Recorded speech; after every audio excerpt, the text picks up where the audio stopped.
तो भले ही हम बरसाना से अभी कथा कह के आए हैं, हालत तो ऐसी हो रही है कि बिस्तर मिले तो मैं 12 घंटे बाद उठूं, रात के सोए भी नहीं हैं। कल भी यहां कथा करके गए फिर, लेकिन आज नंदोत्सव है कथा में, और कथा का ये क्रम है। किसी कारण से, किसी भी स्थिति से, आपको एक और बात बता दें, व्यास जी व्यासपीठ पर बैठने से पहले नांदी मुख श्राद्ध होता है।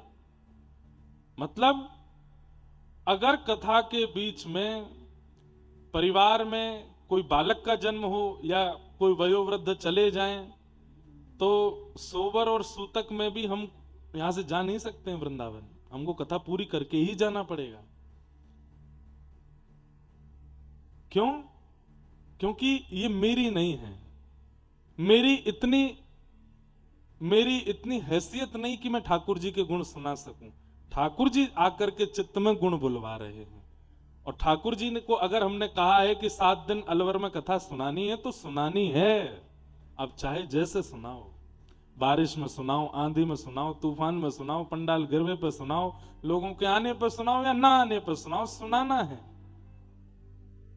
आध्यात्मिक स्थिति आपका स्तर नहीं है, वो ठाकुर जी का स्तर है। ठाकुर जी के स्तर से आपको करना पड़ता है।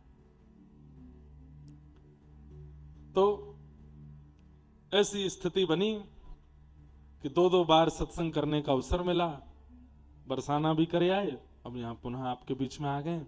सुबह की खुमारी तो अद्भुत थी, उस विषय को तो मैं छेड़ दूंगा तो फिर आज जन्मोत्सव नहीं हो पाएगा ठाकुर जी का। अद्भुत आनंद था आज। लेकिन अब हम लोग कथा क्रम में आगे चलें। भीष्म पितामह ने भगवान की स्तुति गाई, और पितामह भीष्म की स्तुति श्रवण करके ठाकुर जी ने उन पर अनुग्रह किया। उत्तरायण का समय होते ही पितामह भीष्म के प्राण निकल गए और ठाकुर जी में विलीन हो गए।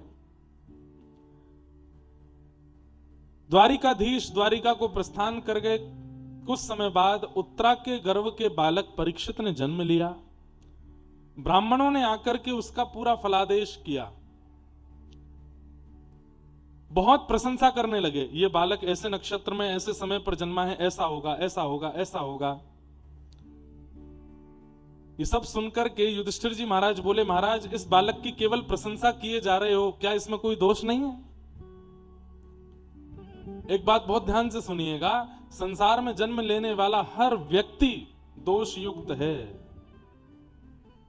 सबके अंदर दोष हैं, दोष विहीन कोई नहीं है संसार में। लेकिन एक बात और सुन लीजिए, बोले क्या? अत्यंत दोषी व्यक्ति भी क्यों ना हो, उसमें भी एक गुण तो होगा। मतलब गुण और दोष दोनों हमारे चित्त में विराजमान हैं। बस होता क्या है, कई लोग गुरु आश्रय में आकर के आध्यात्मिक स्थिति प्राप्त करके, व्रजमंडल से जुड़ करके, धाम तीर्थों से जुड़ करके, आचार्यों की वाणी सुन करके गुणों की संख्या बढ़ा लेते हैं, दोषों की संख्या घटा देते हैं। और कई लोग व्यसनों की तरफ जाकर के दोषों की संख्या बढ़ा लेते हैं, गुण की संख्या घटा लेते हैं।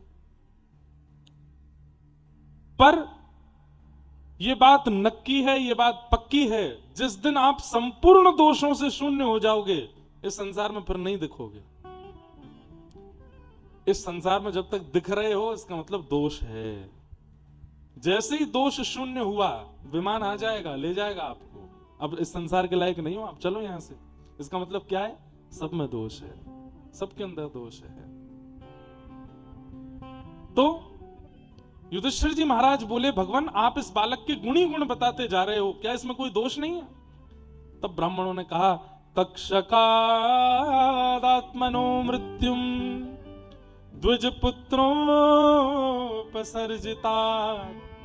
प्रपत्स्यत उपश्रुत्य मुक्त संग पदम हरे।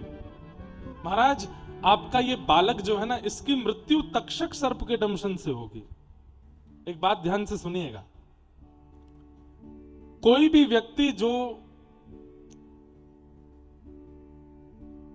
सर्प दंशन से जिसकी मृत्यु होती हो, या फिर किसी भी प्रकार के जीवों के द्वारा,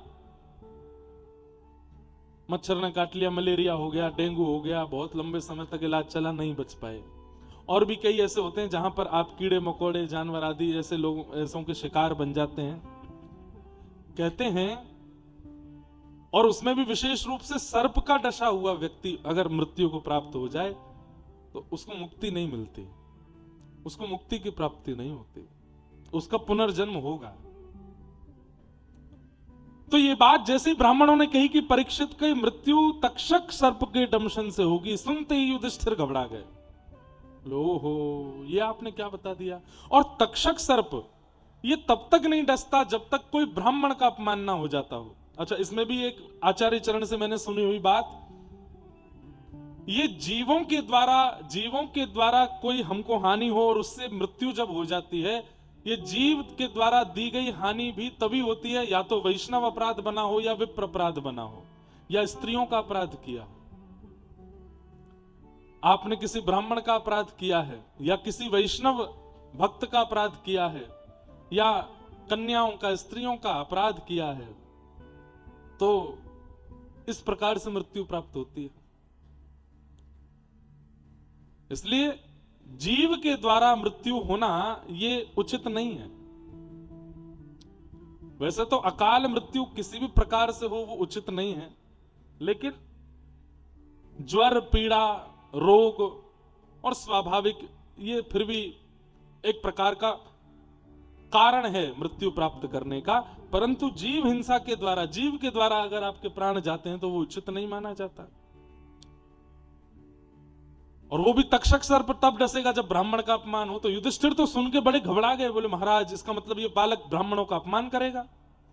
बोले देखिए बात तो सही है, लेकिन एक बात और सुन लीजिए, हम जो इसका भविष्य देख पा रहे हैं, क्या प्रपत्स्यत उपश्रुत्य मुक्त संग पदम हरे, इसके जीवन में एक आचार्य आएंगे, एक गुरु आएंगे, और वो आचार्य चरण गुरु अपनी कृपा दृष्टि से इसको मुक्ति प्रदान करेंगे। तक्षक सर्प के दंशन के बाद भी इसको मुक्ति मिलेगी। क्यों? इसके जीवन में एक आचार्य होंगे। बंधुओं, कई लोगों के प्रश्न आते हैं, क्या जीवन में गुरु का होना आवश्यक है? बहुत आवश्यक है। गुरु कौन है? जो गु मतलब अंधकार, रू मतलब दूर करने वाला, जो अंधकार दूर करता हो, जो संसार की वास्तविकता बता देता हो, जो ठाकुर जी का परिचय करा देता हो, जो जीवन का उद्देश्य समझा देता हो, उसको गुरु कहते हैं। और वही गुरु यदि मंत्र दे करके, दीक्षा दे करके, एक प्रणाली देके, एक नियम देके आपको दीक्षित कर देते हैं, तो इसका मतलब क्या है? एक प्रकार से आपको वीजा दे दिया। अब कोई बिना वीजा के अगर विदेश जाना चाहे नहीं जा पाएगा। पासपोर्ट तो है उसके पास, लेकिन वीजा नहीं है, एंट्री कैसे मिलेगी? गुरु क्या करते हैं? शंख चक्र अंकित करके या फिर कंठी माला प्रदान करके, जिस जिस परंपरा में दीक्षाएं होती हैं वह करके आपको योग्य बनाते हैं ठाकुर जी के। इसलिए गुरु का होना जरूरी तो है। लेकिन गुरु भी दो प्रकार के होते हैं, दीक्षा गुरु और दिशा गुरु। कई बार आप दीक्षा ग्रहण नहीं कर पा रहे तो आप दिशा तो ले सकते हो। हम 10 वर्षों से दीक्षा नहीं दे रहे थे, पिछले वर्ष इतने ज्यादा, बस कहने पर, बहुत ज्यादा कहने के बाद दीक्षा देना प्रारंभ किया। उससे पहले मन में भाव यही था कि अभी भी मैं बहुत बचता हूं, बहुत मतलब बचने का मतलब ऐसा है कि लोग कहते हैं दीक्षा चाहिए, तो मैं कहता हूं कथा सुनो, पहले कथा सुन करके उसका पालन करना प्रारंभ करो, जीवन को वैसा बनाओ जैसा हम कथा में बता रहे हैं। दिशा से अगर आप योग्य बन गए तो दीक्षा अपने आप हो जाएगी। तो गुरु का होना आवश्यक तो है। गोपियों के रास बिहार के बीच से ठाकुर जी अंतर ध्यान हो गए, क्योंकि गोपियां बिना गुरु के आई हैं। गुरु कौन है? श्री राधा रानी। और तब विरह करते करते करते करते जब किशोरी जी की शरण में गई, किशोरी जी ने कहा गोपी गीत गाओ, गोपी गीत गाया, तुरंत ठाकुर जी फिर प्रकट हो गए। इसका मतलब क्या है? गुरु होना आवश्यक है, पर गुरु बनाए किसको? आजकल प्रभाव देख करके आकर्षण बन जाता है, दिख जाता है कि ये प्रभावशाली हैं, इनके बहुत फॉलोअर्स हैं, इनका बढ़िया चल रहा है, इस वक्त इनकी सब कथा सुन रहे हैं, इनको गुरु बनाओ। ऐसे लोग ज्यादा आते हैं हमारे पास। प्रभाव देख करके गुरु नहीं बनाना है, स्वभाव देख करके गुरु बनाना। और गुरु कौन है, परिचय ले लीजिए। गुरु वही जो हरि सो मिलावे, जो अपने तक सीमित रखे वो गुरु नहीं। स्वयं तो मध्यस्थ रहा लेकिन आपको ठाकुर जी से मिला दिया, वो गुरु। जिसकी वाणी सुनकर, जिसके वचन सुन के, जिसकी उपस्थिति होते ही, जिसका दर्शन करके ठाकुर जी प्रिय लगने लगे, वो गुरु है।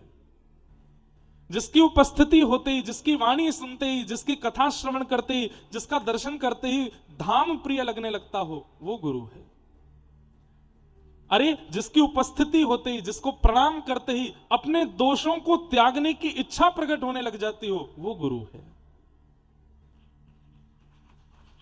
कितने सारे बालक ऐसे हैं, हमारे शिष्य भी हैं, क्या व्यसन नहीं था जो नहीं किया उन्होंने, लेकिन सब छोड़ दिए। और 2-3 तो मुस्लिम भी हैं जिन्होंने दीक्षा ग्रहण की अपने घर से छुप करके, घर वालों से बच करके। वे लोग रात्रि 2 बजे 3 बजे उठ करके नाम जप करते हैं, 3-4 बजे उठ करके तिलक स्वरूप लगाते हैं, ठाकुर जी की सेवा करते हैं, घर वालों के उठने से पहले नहा धो के फिर सो जाते हैं, घर वालों को पता ही नहीं चलता। अंतर्निष्ठ भक्ति करते हैं। ऐसे ऐसे भी भक्त हैं। गुरु वही जो हरि सो मिलावे, गुरु वही जो सदमार्ग दिखावे, गुरु वही जो स्वयं से परिचय करा दे, आपका आपसे परिचय करा दे। और गुरु वही जो सब छोड़ के वृंदावन में बसा दे, वो गुरु है। बस मन करता है कि चलें। अब रहते तो अलवर हैं, लेकिन प्राण हमारा वहां बसत है, प्राण हमारा वहां बसत है, यहाँ तो खाली खो, यहाँ तो खाली को। ओ मात पिता परिवार सोई है, मात पिता परिवार सोई है। ओ कहिए तिनका तोड़ वाला, कहिए तिनका तोड़। अरे हाँ मैं बैरागन हूँगी,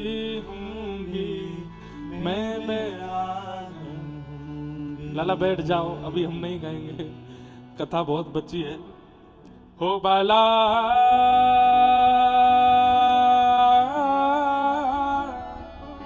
मैं बैरागन हूँगी, मैं बैरागन हूँगी,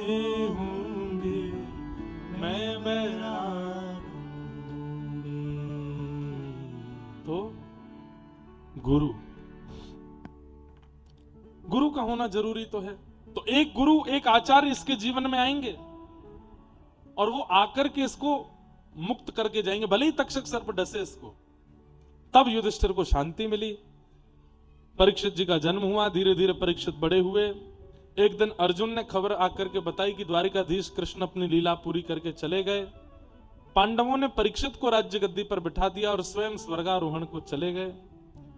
परीक्षित का विवाह हुआ, जन्मेजय आदि पुत्र हुए। एक दिन आखेट को वन में जा रहे थे, उससे पूर्व इन्हें कलयुग मिला। और वो कलयुग क्या कर रहा था? एक बैल वृषभ के 3 पैर काट चुका था, 4था पैर काट रहा था कलयुग। और परीक्षित ने उसको देख लिया, तलवार निकाल के कलयुग को मारने के लिए गए, चरणों में गिर गया, मुझे मत मारिए, पहचान तो कर लीजिए मैं कौन हूं। बोले कौन हो? मैं कलयुग हूं। और ये कौन है? बोले ये धर्म है, धर्म के 4 चरण हैं, सत्य, दान, दया और पवित्रता। हर युग में एक चरण कट जाता है, तो दान, दया और पवित्रता, ये 3 चरण कलयुग में नहीं है धर्म के, केवल एक चरण है सत्य, उसको भी मैं काट रहा हूं।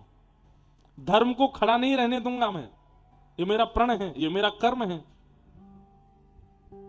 राजा परीक्षित ने तलवार निकाल के उसका वध करना चाहा। बोले भगवान, ब्रह्मा का बनाया हुआ नियम है, सतयुग के बाद त्रेता, त्रेता के बाद द्वापर, अब मेरी बारी है, आप मुझे मार नहीं सकते। परीक्षित बोले तो कोई उपाय बताओ, मैं तुमको जीने तो नहीं दूंगा। तब कलयुग ने कहा आप एक काम कर दीजिए। बोले क्या? मुझे कुछ स्थान दे दीजिए, मुझे कुछ स्थान दे दीजिए और कह दीजिए मैं वहीं रहूंगा। आप देख लीजिए, जो स्थान देंगे मैं वहीं रहूंगा, उससे बाहर नहीं जाऊंगा। 5 स्थान कलयुग को प्रदान किए। कितने बड़े आश्चर्य की बात है, 5 स्थान हैं कलयुग के पास, लेकिन फिर भी कलयुग का प्रभाव पूरे विश्व पर है। इसका मतलब इन 5 स्थानों में से किसी एक स्थान में सही हमारा प्रवेश है। द्यूतम पानम स्त्रियः सूना, ये पहले 4 स्थान दिए, और पुनश्चयाचमानाय जात रूप मदात प्रभु, 5 स्थान, जिसमें पहला स्थान है द्यूतम यानी कि जुआ। और एक बात बोल दूं आपको, पाप का एक स्वभाव है, जब तक आपने सुना ना हो कि ये करने से पाप होता है, तो कई बार पाप 90% नहीं लगता, 10% लगता है। जैसे छोटे बालक कभी कभी जीव हिंसा कर देते हैं, किसी छोटे कीड़े वगैरह को पकड़ के मार देते हैं। अब उनको पता नहीं है कि ये पाप है, तो उनको पाप नहीं लगता। लेकिन जब पता चल जाता है, थोड़े बड़े हो जाते हैं, उनको बता दे भाई ये पाप है, नहीं करना, उसके बाद यदि मारें तो पाप लगता है। पता होने के बाद पाप 100% लगता है, और पता ना होने पर 10% लगता है। अब तक आप यदि ये 5 क्रिया करते आए थे तो कोई दिक्कत नहीं थी, लेकिन अब अगर की आज सुनने के बाद तो 100% पाप लगेगा। इसलिए या तो पहले ही चले जाओ कि सुनना ही ना पड़े, लेकिन जब उठ के जाओगे तो थोड़ा ये सोच लेना, जब उठ के जाओगे तो लोग बाग देखेंगे नहीं, बताओ देखो पाप करना इसको ज्यादा जरूरी है, उठ के जा रहा है, तो उठ के मत जाओ, बैठे रहो, जबरदस्ती सुन के जाओ, कान खोल के सुनो। सबसे पहला कलयुग का निवास स्थान है द्यूतम यानी कि जुआ, उसमें कलयुग निवास करता है। जुआ का मतलब कोई खेल नहीं होता, जुआ का मतलब जहां पर धन दांव पर लगा दिया जाए वो जुआ है। अब चाहे वो जहां भी हो, जहां पर धन दांव पर लगा है वो जुआ है। द्यूतम। दूसरा स्थान पानम, मदिरा पान, पीला पानी पीते हैं लोग, उसमें कलयुग का निवास है। उसके साथ साथ ये नशीले जितने भी पदार्थ हैं उनका सेवन करना, उसमें कलयुग का निवास है। द्यूतम पानम स्त्रिय, विवाह लिया, अग्नि के फेरे, पति पत्नी हो गए, उसके उपरांत भी पर स्त्री के प्रति या पर पुरुष के प्रति भाव रखना, इसमें कलयुग का निवास है। और हिंसा में कलयुग का निवास है। विवाद करना, जबरदस्ती की लड़ाइयां करना, कलेश करना, किसी के साथ लड़ना झगड़ना, बहुत ज्यादा उपद्रव करना, इसमें कलयुग का निवास है। और 5वां और अंतिम स्थान है बिना मेहनत के धन कमाना, बिना परिश्रम के धन अर्जन करना, ये 5 स्थान है। आप में से कई लोग हंस गए और बोले कि हम तो गए ही नहीं 5 में से। ऐसा हो ही नहीं सकता, ऐसा हो ही नहीं सकता। इन 5 में से कहीं तो हाथ पैर या उंगली घुसी हुई है, तभी कलयुग का प्रभाव हो रहा है। या तो धन दांव पर लगा है, या फिर हमारा मुख का भोजन शुद्ध नहीं है, पानम में लगे हुए हैं, कोई नशीला पदार्थ आदि कुछ सेवन करते हैं। तीसरा, पर स्त्री या पर पुरुष के प्रति भावना रखते हैं, पतिव्रता या पत्नी व्रत नहीं है। आपको बताएं, इस दुनिया में सबसे बड़ा व्रत यदि कोई है, एक ही है, पतिव्रत और पत्नी व्रत। मैं एक ही का हूं, मैं एक ही की हूं, बस जीवन पर्यंत उसी के रहना, ये सबसे बड़ा व्रत है। आप इसके बाद सोमवार ना भी करो चलेगा, इसके बाद रामनवमी आदि पर ना भी रख पाओ चलेगा, लेकिन वो व्रत आपका अगर अकाट्य चल रहा है तो वो व्रत सबसे बड़ा व्रत है। स्त्रिय सूना, हिंसा ना करना। कई लोग हैं छोटी छोटी बात पर विवाद करते हैं, लड़ते हैं, झगड़ते हैं, उनको आनंद आता है, उनको मजा आता है कि लड़ाई हो, इसका मूड फूटे, 2-4 लोग भिड़ जाएं आपस में, इसके कपड़े फटें, इसके बाल खींचें, पुलिस आवे, थोड़ी लाठी बरसे, तब तो थोड़ा मजा आवेगा। कई लोग ऐसे होते हैं। कथा में भी कई लोगों का ऐसा भाव होता है, महाराज जी ज्यादा रस की बातें नहीं, थोड़ा मार धाड़ भी थोड़ी सुनाया करो, भीम दुर्योधन का युद्ध कैसा हुआ, गदा वदा कैसी चल रही थी, बाण वाण उठा करके कैसे चलाए गए, थोड़ा ये भी। कई लोग पिक्चर और वो देखते हैं, उसमें भी उनको वही देखनी जिसमें जो है थोड़ी मारपीट हो रही हो, वो वाली पिक्चर दिखाओ जिसमें थोड़ी मारपीट हो, खून खराबा हो रहा हो। अरे आप करते नहीं है लेकिन आपको देखना प्रिय है, तो भी आप उस स्थिति में हो। हिंसा। द्यूतम पानम स्त्रियः सूना, और 5वां है बिना मेहनत के कमाया गया धन। इसमें तो लगभग हम सब हैं, बिना मेहनत के कमाए गए धन में हम सब हैं। हमारे पूज्य नाना जी कहते थे, लाला हम कथा वक्ता हैं, हमको सहज में ही लोग कुछ भी दे जाते हैं, तो बोले इसकी भरपाई केवल ये होगी कि खूब मेहनत करके ठाकुर जी का मंगल मंगल यश सुना करके भक्त बनाओ, तो ही तुम धन पचा पाओगे, नहीं तो नहीं पचा पाओगे। बिना मेहनत के कमाए गए धन में कलयुग का निवास है। इन 5 स्थानों से जो व्यक्ति बच गया उस पर कलयुग का कोई प्रभाव नहीं पड़ेगा, नहीं होगा।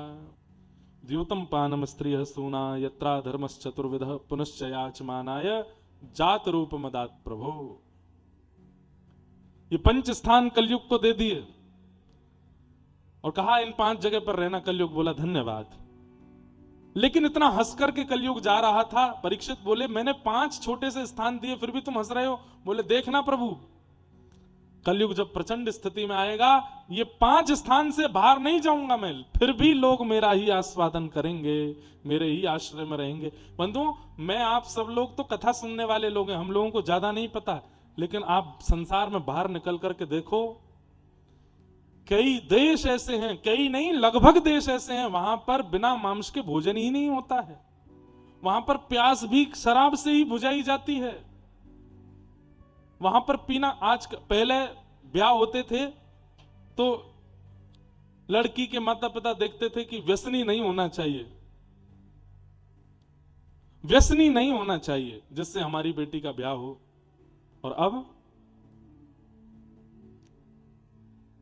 अब अगर माता पिता को कोई जाके बता देना, बोले तुमने अपनी बेटी का जहां ब्याह पक्का किया है ना, वो लड़का थोड़ा कभी कभी पी लेता है, अब कभी कभी तो चलता है, आजकल का जमाना है, क्या करें, अब करने दो, कोई बात नहीं। ये सुनकर के मैं बहुत आश्चर्यचकित होता हूं।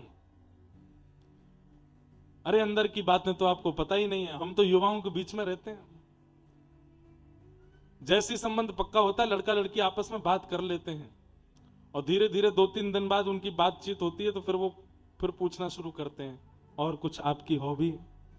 बोले देखो अब तो तुम मेरी मित्र बन गई हो, हमारा विवाह भी होने वाला है, तुमसे क्या छुपाऊं, ये वाला हमको पीना अच्छा लगता है। फिर वो सामने से कहती मैं कॉल करूं, और करो, ये सेम मुझे भी पसंद है, दोनों पिया करेंगे। अब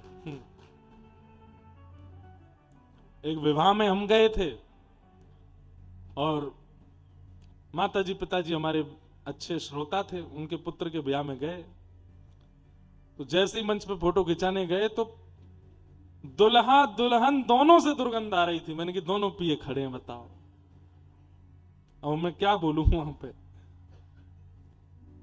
ऐसी स्थिति होती जा रही है संसार की।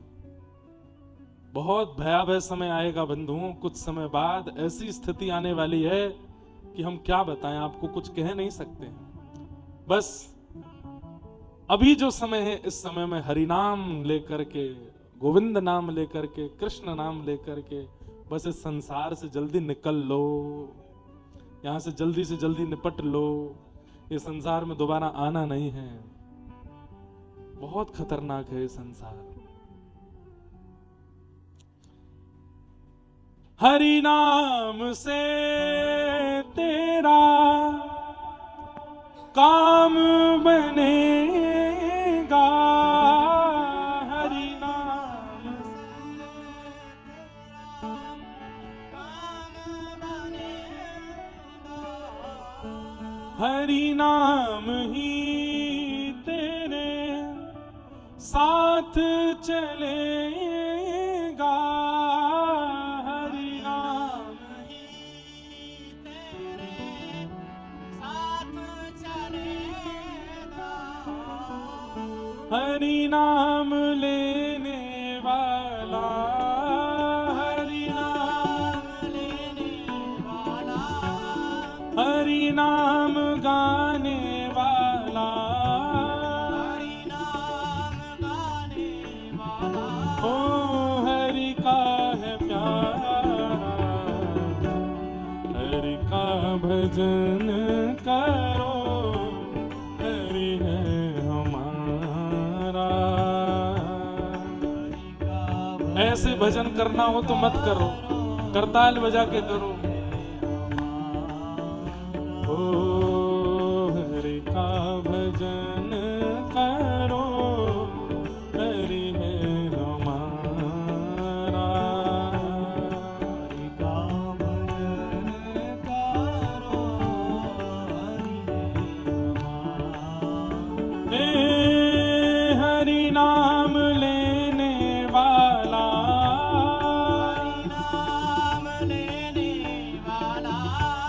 हरि नाम गाने वाला, हरि नाम गाने वाला, ओ हरि का है प्यारा,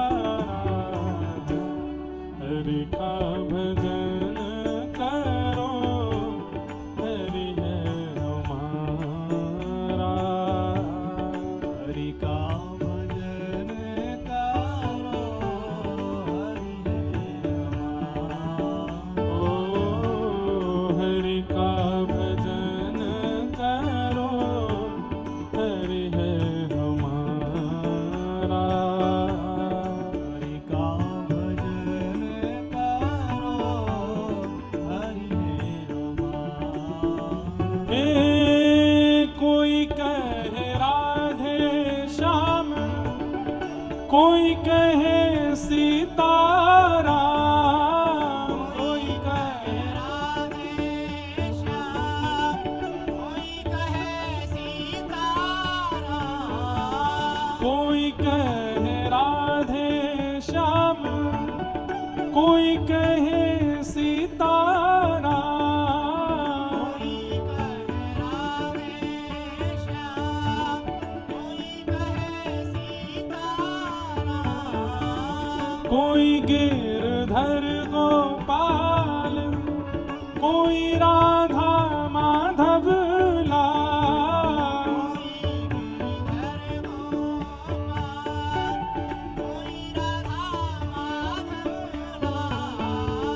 यही हरि दीन बंधु,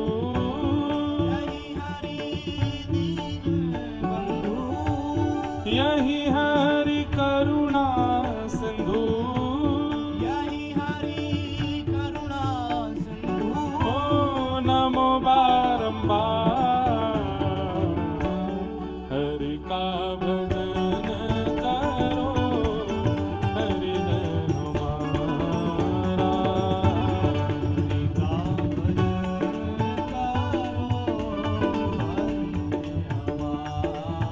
ओ हरि का भजन करो, हरि है हमारा।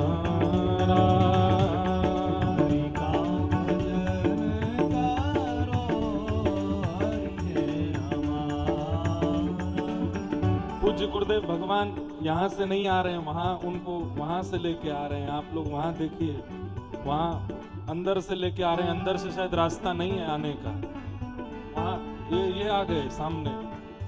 हरि का भजन करो, हरि है हमारा। हरि का भजन करो, हरि है हमारा। हरे कृष्ण कृष्ण कृष्ण हरे हरे, हरे कृष्ण कृष्ण कृष्ण हरे हरे, हरे राम राम राम हरे हरे, हरे राम राम राम हरे हरे, हरे कृष्ण कृष्ण कृष्ण हरे हरे, हरे राम राम राम हरे हरे, हरि बोल हरि हरि हरि बोल, हे प्रेम दाता निताई बोले बोल हरि हरि बोल,